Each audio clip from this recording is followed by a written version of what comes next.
Welcome back to your Daily Dose. My name is Robert, and normally, of course, we have our friend Susan Scarlett. She couldn't join us this morning. However, we do have George with us. And George from Together, I'm sorry, let me make sure I get it right. Is it Together for Susan? Susan's your co-host.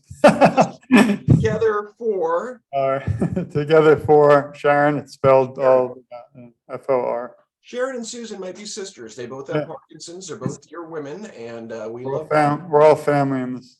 We really are. You were speaking a lot about your outreach efforts and about not finding what you needed. And I think that's very common for care partners. It very much drove the reason why I've done what I've done too. You have several higher degrees, and you have also, founded your own nonprofit in honor of your mom, because you can't let this go. This means too much to you.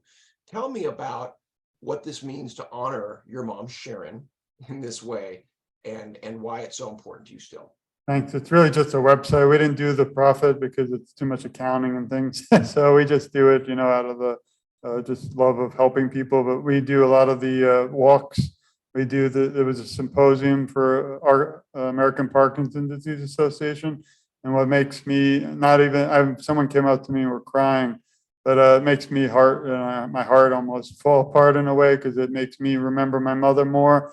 It allows me even mentally to stability to talk about it still, to remember that she's still, out, not physically out there, but still out there. And we can learn from what's happened in the past with other people. And I'm hoping we can get more. Again, it's too late for us for a cure, but it's never going to be too late for others. So my wife also helps me.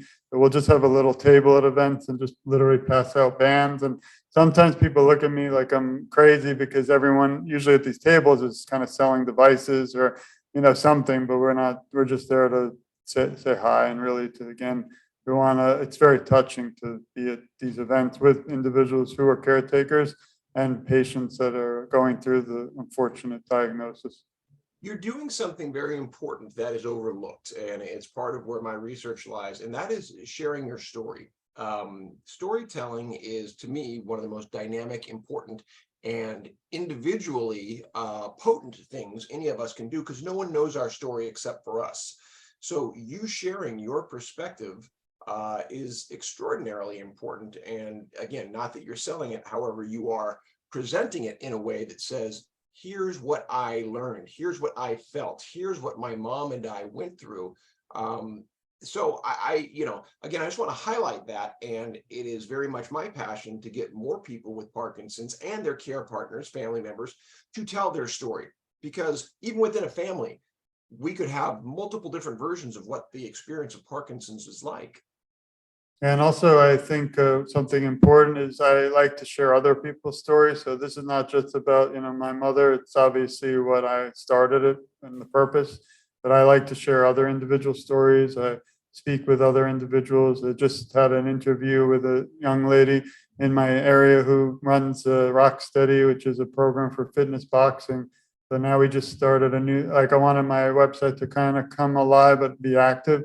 It's been there since, unfortunately, my mother passed on 1/1/22, 2020, sorry.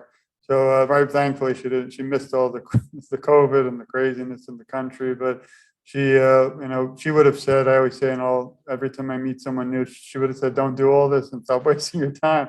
But that's the relationship we had, and sad because you go to the grave and it's just not the same. But then when I go to the events, I do feel like she's still with me. But I think it's not just about my mother. I think this is about everyone. And I feel like there could be a cure if we had more awareness, so that's the big goal. I love that you said that, because I propose the same type of thing, that this awareness, which comes from storytelling, it can't just be an outside-in approach. I spent the last couple of years earning my PhD trying to use, the clinically quantifiable approach of outside in, and got frustrated with it to the point to say, the point is, it's the people with Parkinson's and their families that need to be heard. We need to take an inside-out approach, and we need to listen better to the people who have the perspective, so that the researchers will know where to direct their dollars. They can point the cures and opportunities in the right direction. Does that jive with what your experience is too? Yes, sir. Just hard because At least if you go to the website, we do not accept money ever. Someone once threw $5 for a band to me at an event. I went right home and donated on the website, gave him a receipt, because again, we don't want any taxes as a lawyer. I think, we're making a little impact, but when we also join together, like we're doing today, I'm hopefully once you have this record, I'm going to share it. I have about 40,000 people around the country, but I don't think it's not about just doing a podcast and never speaking again. I think it's really building relationships. And I actually am working on, I just started, that's what I was going to say. If you go to Together for Sharon, we're trying to add a little spot where you just go there, you'll see it blinking, but it says articles. And I used to work in the newspaper world when I was in college. So I just decided to start interviewing individuals in the local community that are making an impact. I'll be speaking with the Boca Raton Ballet. They do programs for dancing with Parkinson, and also a gentleman who had the major surgery on the brain, the DBS. And but we're going to be talking about, he has a project called the Lego Project. So they literally use Legos, and it helps with the Parkinson symptoms. So this is my point. There's so many fascinating people like you, and we're both doctors. So next time I speak, we'll be doctor. But there's so many great people in the world, like inspiring, and it's just sad that we don't all connect. And it's not easy to be. I'm sure you've done this for a while. I've only been doing it for a few years, but I'm just again one person trying to just make a little impact.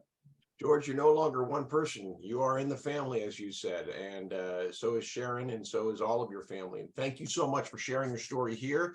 And let's not make this the last time we talk, okay? Thank you, sir, and thanks to everyone listening. It's an honor to meet you. And remember, we're all out there and from togetherforsharon.com, but also everywhere for you too. All right. This has been your Daily Dose. Thanks.